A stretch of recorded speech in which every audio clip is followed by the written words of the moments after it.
এমন একটা ইয়ামাহার শোরুম হোক যেটা মানুষজন দেখতে হলেও আসুক। অবশ্যই আমি চাই যে ওরা এখানে সার্ভিসটা নিবে, এখানে যে প্রোডাক্টগুলো আছে জিনিসটা ওনারা কিনবেন, বাট সাথে একটা ল্যান্ডমার্ক শোরুম হোক, এটাই আমি চেয়েছিলাম। আমাদের বাংলাদেশে খুব বেশি ব্র্যান্ডের ইন্টারন্যাশনাল কোয়ালিটির শোরুম নাই।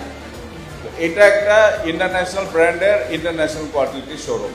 মোটরসাইকেল যারা কিনবেন তাদের জন্য তো অবশ্যই প্রাইড যে আপনারা তামিম ইকবাল ভাইয়ের শোরুম থেকে নিলেন ইয়ামাহা 28 মোটরস, আপনি এটাও বলতে পারবেন যে আমি ওয়ার্ল্ডের বিগেস্ট ইয়ামাহা ডিলার পয়েন্ট থেকে আমি আমার মোটরসাইকেলটা নিই।